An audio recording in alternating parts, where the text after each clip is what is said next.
बिहार के नालंदा से एक ऐसी खबर सामने आई है जो सुनकर आपके रोंगटे खड़े हो जाएंगे। नालंदा से एक महिला के शव की तस्वीर वायरल हुई है, जो देखकर आपको इस बात का अंदाजा हो जाएगा कि उस महिला के साथ कितनी बर्बरता की गई है। सबसे पहले बता दें कि पूरे शरीर पर इस महिला के राख नजर आ रहा है। इसके एक हाथ में ड्रिप है, दूसरे हाथ में एक पट्टी बंधी हुई है और साथ ही इसके पैर के तलवे में कील ठोकी हुई है। ये सोचकर ही आप इस बात का अनुमान लगा सकते हैं कि किस तरह का अपराध बिहार के नालंदा में इस महिला के साथ हुआ है। और इसी मामले को लेकर हमारे भी सरकार और प्रशासन से कुछ सवाल है, वो जान लेते हैं। जैसे कि बिहार में कब तक रहेगा जंगल राज, कब तक अपराध के साए में रहेगा बिहार, क्यों बेबस बनी बैठी है नीतीश सरकार, कब तक होगी जनता की सुरक्षा से लापरवाही, किसकी जवाबदेही, कौन जिम्मेदार, सरकार और प्रशासन जवाब दो।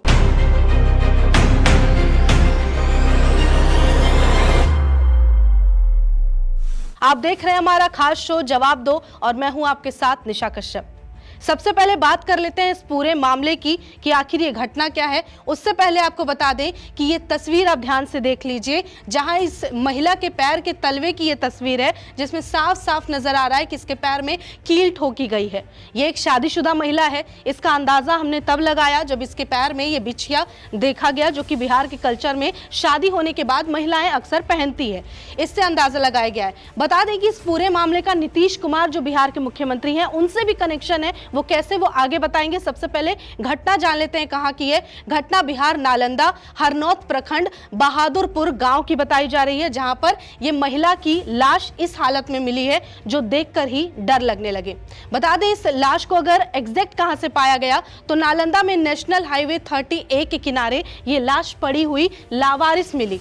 बता दें कि नीतीश कुमार के जो भाई हैं अवधेश बाबू, जो सीएम नीतीश कुमार है उनके भाई, उनके खेत में ये लाश इस तरह से लावारिस और इस स्थिति में मिली है जो देखकर ही किसी को भी डर लगे। अब बात कर लेते हैं कि जो लाश मिली है उसमें और क्या क्या चीज है और क्या क्या डिटेल है। तो बता दें कि सबसे पहले आप देख लीजिए, ये तस्वीर किसी फिल्टर से काला नहीं किया गया है, बल्कि ये तस्वीर ओरिजिनल है। और इस महिला के पूरे शरीर पर राख वो लपेटा हुआ था और राख लगाया हुआ था, जिसके कारण इसका पूरा शरीर काला पड़ा हुआ है।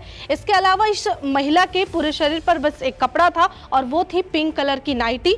इसके अलावा इस महिला के नाक में नथ था, जैसे कि जिससे पता चले कि ये महिला सुहागन थी, यानी की शादीशुदा थी, और हाथों में चूड़ियां थी। इसके अलावा पैर में पायल और बिछिया भी थी। सबसे ज्यादा हैरानी की बात और दिल दहला देने वाली बात यह है कि पैर के दोनों तलवे में लोहे की कई कील ठोकी गई थी और वो गिनती में लगभग 1 दर्जन होगी। उसके अलावा बाएं हाथ में पट्टी बंधी हुई थी और दाहिने हाथ में ड्रिप लगा हुआ था। इससे यह पता चलता है कि इस महिला की मौत चाहे तो इलाज के दौरान हुई है या तो फिर ये अंधविश्वास का शिकार हुई है। अब बात कर लेते हैं कि आखिर ये महिला कौन थी। शव की अभी तक पहचान पूरी तरीके से नहीं हो सकी है। पुलिस छानबीन करती रही, लेकिन ये नहीं पता अब तक लगा सकी है बिहार सरकार और प्रशासन कि आखिर ये महिला है कौन और कहां की है। इसके बारे में जानकारी नहीं मिली, लेकिन पोस्टमार्टम रिपोर्ट के अनुसार और महिला को देखकर ये अंदाजा लगाया गया कि हो सकता है इस महिला की उम्र 25 या 26 साल की रही होगी। उसके अलावा एक और बात कही जा रही है कि हो सकता है महिला प्रेग्नेंट हो। हालांकि इस बात की पुष्टि नहीं की गई है, आशंका जताई गई है। उसके अलावा बात कर लेते हैं कि आखिर पुलिस की तरफ से क्या सफाई दी गई, क्या कहा गया। पुलिस ने बताया कि इस महिला के लावारिस लाश मिलने की खबर ग्रामीणों ने, यानी कि वहां के गांव वालों ने देखी। जब आसपास उन्होंने देखा होगा कि लाश पड़ी है तो इस बात की सूचना पुलिस को दी गई। उसके बाद फिर वहां पे कुछ लोग हैं जिनसे बातचीत किया गया तो ये पता चला कि ये पूरा मामला अंधविश्वास से भी जुड़ा हो सकता है। कुछ लोगों ने कहा कि ये औरत जो है वो चाहे तो कहने के लिए डायन हो सकती है, काला जादू किया गया है, उसी वजह से इसकी मौत हुई है। उसके अलावा पुलिस ने क्या किया कि वो लावारिस लाश को उठा के पोस्टमार्टम के लिए भेज दिया। पुलिस ने सोचा कि पोस्टमार्टम के बाद सारा मामला जो है वो सुलझ जाएगा और ये घटना की जो पूरी जानकारी है वो साफ साफ हो जाएगी कि आखिर महिला के साथ हुआ क्या। हालांकि अभी तक कई घंटे बीत चुके हैं, कह दीजिए कई दिन बीत चुके हैं। ये पुराना मामला है, 1-2 दिन लगभग हो चुका है। अब तक पुलिस के पास इस महिला के उम्र के अलावा और कोई जानकारी नहीं है, इसके अलावा कि ये शादीशुदा है। इसके अलावा इसके नाम का या परिवार वालों का कोई आता पता नहीं है। उसके बाद पुलिस ने क्या किया कि शव को अस्पताल के मोर्चरी में रखवा दिया और अभी भी इस महिला की लाश वैसे ही लावारिस मोर्चरी में पड़ी हुई है और अब तक शिनाख्त नहीं की जा सकी है। वहीं अब तक शव को लेने कोई पहुंचा भी नहीं है, कोई परिवार वाला भी नहीं है जो इस महिला के मरने के बाद कोई पहुंचा हो हॉस्पिटल पूछने के लिए।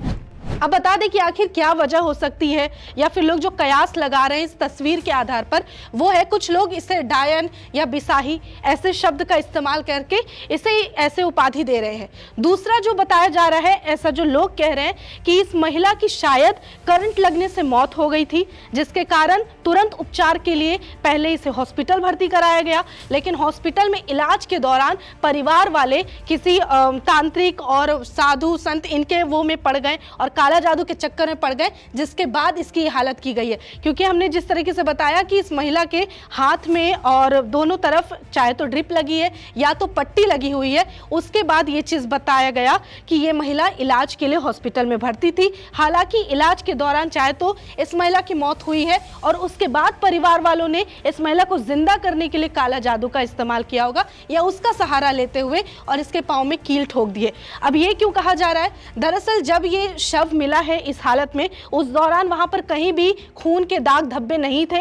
इससे ये पता चलता है कि महिला की उस शव को यानी कि लाश को वहां पर कहीं और से मृत लाया गया और वहां पर फेंक दिया गया है। चाहे तो इसकी मौत हॉस्पिटल में हो गई है जिसके बाद लाश को फेंक दिया गया, या परिवार वालों ने मरने के बाद उसके साथ काला जादू किया और उसके बाद इस महिला की लाश को रोड के किनारे लाकर फेंक दिया है।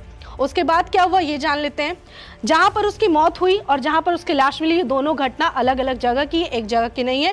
उसके अलावा लोगों ने बताया कि परिवार वाले ओझा के चक्कर में पड़ गए थे, जिसकी वजह से ये महिला के पैर में कील ठोकी हुई है। अब सबसे हैरानी की बात यह है कि अब तक इस मामले पर सरकार की तरफ से या पुलिस की तरफ से कोई जानकारी लिखित तौर पर नहीं दी गई है। खास करके हम बात कर लें सरकार की, तो कोई एक ट्वीट तक नहीं आया कि इस महिला को लेकर, क्योंकि जिस जगह की ये बात है नालंदा की, ये कॉन्स्टिट्यूएंसी की बात करें तो सीएम नीतीश कुमार यहीं से विधायक हैं, उनके तरफ से एक ट्वीट तक नहीं किया गया। जब तक ये खबर बता रहे हैं तब तक उनके ट्विटर पर एक ट्वीट इस महिला या इस घटना को लेकर नहीं है। हालांकि दूसरी तरफ अगर बात कर ले तो तेजस्वी यादव जो आरजेडी के चीफ हैं, उन्होंने ट्वीट कर इस मामले को उजागर किया है और साथ ही साथ जो बिहार में फिलहाल डबल इंजन की सरकार है उस पर हमला बोलते हुए उन्होंने सवाल किया है और बोला है कि महिला अत्याचार और उत्पीड़न में बिहार शीर्ष राज्यों में से एक है। मुख्यमंत्री श्री नीतीश कुमार को शर्म है या नहीं, ये सवाल उन्होंने तेजस्वी यादव ने नीतीश कुमार पर किया है कि ऐसे कांड हो जाते हैं आपके कॉन्स्टिट्यूएंसी में और आप अब तक चुप क्यों हैं। उसके बाद वो बताते हैं कि उनके गृह जिला में घटिया और रूह कपा देने वाला ये विभत्स कांड हो जाता है, महिला के साथ दरिंदगी हो जाती है और इससे किसी को फर्क तक नहीं पड़ता। उसके बाद वो लिखते हैं कि वैसे इस घटना की घटना पर बीजेपी और एनडीए की जो सरकार है वो बिल्कुल उसे शर्म नहीं आ रही कि ऐसी हरकत हो जाती है, ऐसा कांड हो जाता है, उसके बावजूद एक ट्वीट तक नहीं किया जाता। अब तेजस्वी यादव का भी वही सवाल है सरकार से कि आखिर अब तक इस पर चुप्पी क्यों रखी गई है? क्या आप अपने राज्य में मरने वाली एक महिला की पहचान तक नहीं करा पा रहे? ये बड़ी ही हैरानी की बात है। वहीं इस पूरे मामले पर लोगों की अलग अलग राय है, वहां के जो लोग हैं उनसे बातचीत की गई है। हम चाहेंगे कि उनकी भी बात आप सुन लीजिए कि उन्होंने क्या कहा। हालांकि पूरे मुद्दे को लेकर हमारा जो सवाल सरकार से यानी कि नीतीश कुमार से और प्रशासन से है कि आखिर इस महिला की पहचान क्यों नहीं की जा सकी है और इस पूरे मामले के बाद क्या अब नीतीश कुमार कुछ कहेंगे, क्या वो तेजस्वी यादव के ट्वीट का जवाब देंगे और कब तक इसी तरीके से बिहार में जंगल राज या फिर अंधविश्वास का शिकार वहां की जनता होती रहेगी? सरकार जवाब दो।